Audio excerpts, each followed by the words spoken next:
The German car industry will collapse. Germany will collapse. At least Germany as we have known it.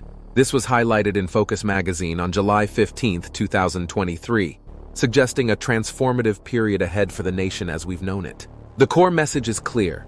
The German automotive sector is encountering an unprecedented challenge, the likes of which it hasn't seen since the birth of the internal combustion engine. So Germany has something to worry about. In 2023, leading names in the local automotive sector, Volkswagen, Audi, BMW, and Mercedes-Benz, saw their production drop by over 1 million cars compared to 4 years prior in 2019. A downturn of nearly 20%, compounding the issue. German car manufacturers are losing ground in the arenas shaping the future. They're falling behind international electric vehicle makers at every juncture. While it's premature to declare a catastrophe, the German automotive sector is navigating a trajectory it hasn't seen in decades. Should it fail to successfully navigate this challenge, the repercussions will extend beyond the German economy, impacting all of Europe. Volkswagen, facing a shortfall in customers, was compelled to reduce production and slash expenses last summer. Concurrently, Mercedes' high-end electric vehicles are struggling to compete in the Chinese market, which is crucial for the Stuttgart-based behemoth. Meanwhile, Audi finds itself unable to create its own e-platform for the next generation of electric vehicles, leading it to seek collaboration with Chinese firms. Simultaneously, Tesla is making significant inroads into the German market. In 2023, Elon Musk's enterprise delivered over 100,000 electric vehicles to German consumers. Germans opted for Tesla's models nearly twice as frequently as they did for battery-powered versions from Volkswagen, Audi, or Mercedes.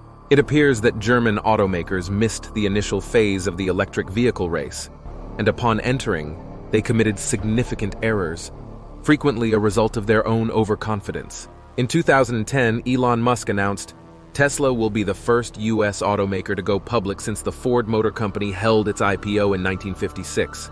Moreover, he emphasized that his company would mark a pivotal moment in the revival of the electric car concept, which had been dismissed by the majority of automobile manufacturers until recently.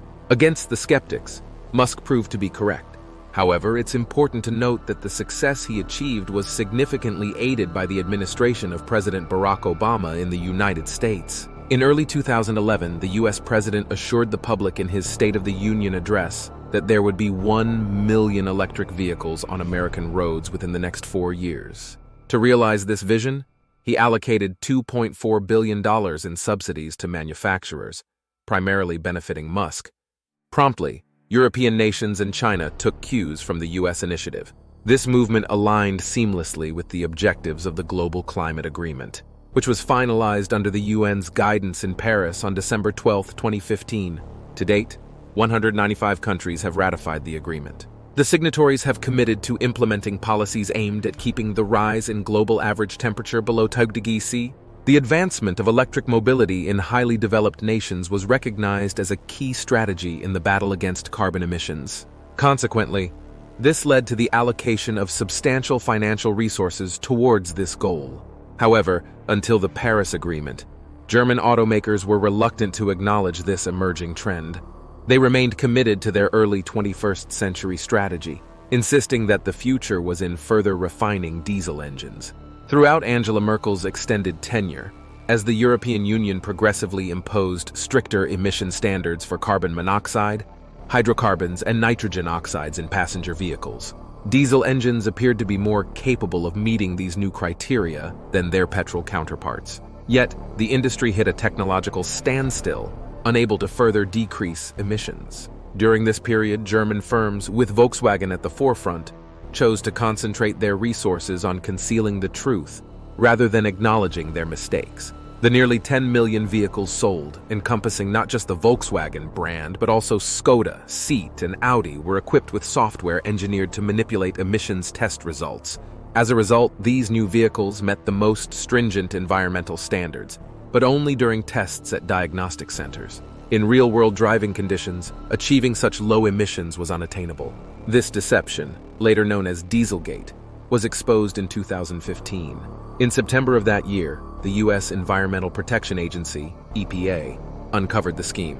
Regrettably for the German automotive sector, Donald Trump, who assumed the presidency of the United States a year and a half later, set his sights on them. He aimed for retribution, convinced that Germany was engaging in unfair practices against America and its businesses. This stance directly resulted in the Volkswagen Group incurring costs exceeding $25 billion, which was allocated to a compensation fund to address the grievances of deceived customers. Additionally, the company faced significant reputational and sales losses. However, with the sustained backing of Angela Merkel's administration, the company managed to navigate through these turbulent times. Yet, this support couldn't shield them from a different kind of setback. At a time when German firms were diligently refining diesel technology, car manufacturers from the US, China, Japan, and South Korea were aligning with the era's new direction by heavily investing in the development of electric and hybrid vehicles. These competitors were also laying the groundwork for the electromobility revolution through massive electric battery factories. Particularly, Asian companies excelled in this domain. By 2022, over 70% of the world's lithium-ion batteries were produced by Chinese, South Korean, and Japanese firms. Leading the charge in the battery market is the Chinese conglomerate CATL, holding a 35% share. South Korea's LG Energy Solution follows with nearly 16%, and BYD is in third place, capturing 11% of the market. Notably absent from the list of major manufacturers of this crucial electric car component, without which the vehicles cannot operate, are German companies. As Chancellor Angela Merkel brokered a deal with the Americans to shield German firms from the fallout of Dieselgate, she simultaneously initiated a domestic electric mobility program. The Berlin government dedicated substantial funds to broaden the network of charging stations for electric vehicles and to offer subsidies to customers interested in purchasing such cars. Electric vehicles were seen as the lifeline for a crucial segment of the German economy. A high point of this optimism was reached in early November 2019. During this period, the Chancellor and her ministers convened a summit at the Chancellery. It was subsequently declared that there was no turning back, with ambitions set for 2030 to establish 1 million electric vehicle charging stations across Germany to support the proliferation of such cars. However, the challenge remains that competitors had already gained a decade's lead. Elon Musk boldly constructed a massive Tesla factory in Grünheide near Berlin, marking a significant success story for him. Yet, it appears that the Chinese pose an even greater threat to the German industry than the Americans. Focusing solely on electric car sales, the BYD Corporation sold a total of 911,000 units in 2022. Including hybrid vehicles, sales exceeded 1.8 million, marking a staggering 211% increase over the previous year's figures. Tesla managed to sell 1.3 million electric vehicles in 2022 alone, achieving a 40% growth compared to the year before. Including hybrid vehicles, sales exceeded 1.8 million, marking a staggering 211% increase over the previous year's figures, which encompasses brands like Audi, Porsche, Skoda, Seat, and Volkswagen itself, sold only 572,000 electric vehicles in 2022. Moreover, alongside BYD, other Chinese manufacturers such as BAIC and Zotia are gaining momentum. In the Middle East, a crucial market for Germany, incentives and subsidies have led to electric vehicles making up more than 20% of new car purchases, with the majority being Chinese electric cars. This shift places the sales figures of leading German brands in the lower half of Chinese rankings. The intricacies reveal a significant challenge. Electric vehicles do not require gearboxes, clutches, or the complex systems associated with diesel or petrol engines with German top quality. In this new landscape, batteries have become the critical component, causing German automakers to lose their most significant advantage. The leadership in this domain has now shifted to others, particularly the Americans and Asians, with the Chinese leading the charge. Indeed, it was the European Union, significantly influenced by German lobbying, that enacted a directive to prohibit the registration of new passenger cars with internal combustion engines in Europe starting from 2035. However, contrary to Berlin's initial hopes, this move might end up favoring American and Asian car manufacturers more than the German ones. In response, last year, Volkswagen's CEO Herbert Diess declared a substantial investment plan to build 6 large battery factories. Catching up after a decade's lag is a formidable challenge. Failure to do so might not only signal the decline of the German automotive industry, but could also, as Steingart suggests, herald the end of Germany as we know it. But is Germany's fate really so tightly bound to a single industry? Consider that for decades, the automotive sector has been a cornerstone of the German economy. Since reunification in 1990, its significance has only escalated. 30 years ago, the automotive industry contributed 3% to Germany's annual GDP. Today, it represents about 4.7%, and if you factor in the automotive suppliers, this figure indirectly rises to as much as 7.5% of GDP. In none of the world's other leading economies does the automotive industry play as pivotal a role as it does in Germany. Compared to the United States, Japan, and South Korea, the automotive sector's contribution to critical economic metrics like GDP and export revenue is markedly less significant. Back in 1992, German car factories employed 750,000 individuals. The current figure stands at approximately 900,000, and when including subcontractors, it reaches as high as 1.7 million.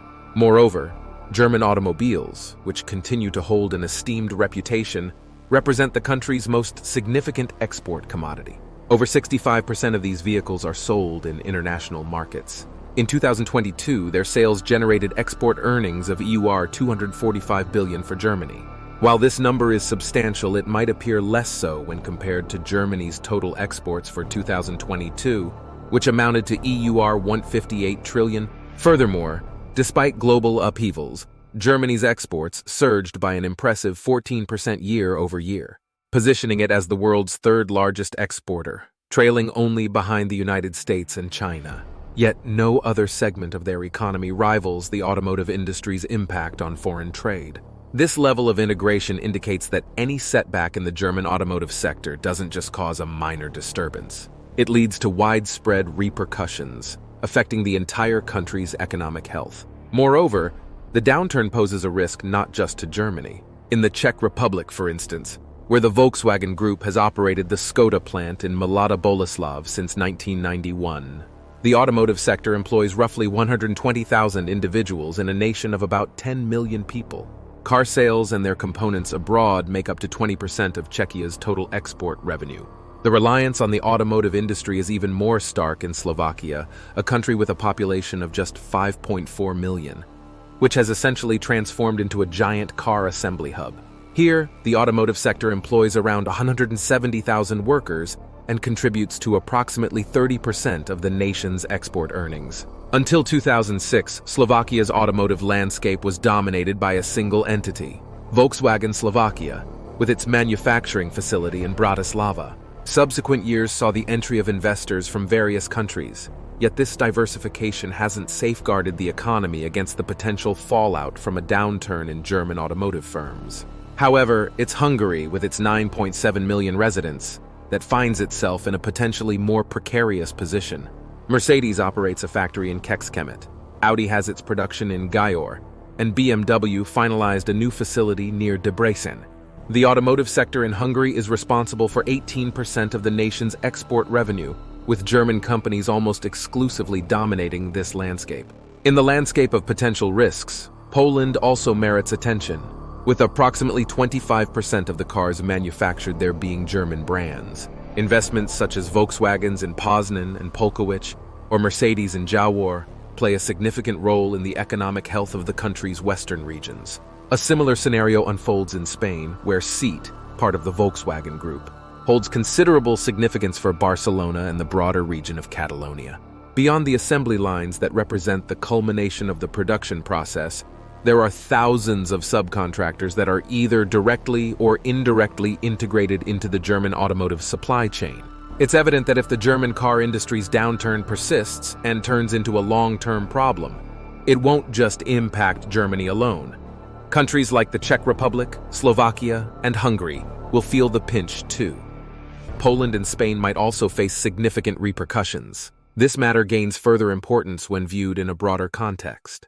It's essential to note that the German economy is currently experiencing its third consecutive quarter of recession. In fact, among the G7 nations, Germany stands out as the only country to have faced consecutive GDP declines, as highlighted in a report by the International Monetary Fund. Well, things aren't looking up anytime soon. The PMI, a key indicator for manufacturing activity, keeps hitting rock bottom in Germany month after month. In July 2023, it plummeted to 38.8 points, well below the neutral mark of 50. In a nutshell, pessimism is spreading across Germany.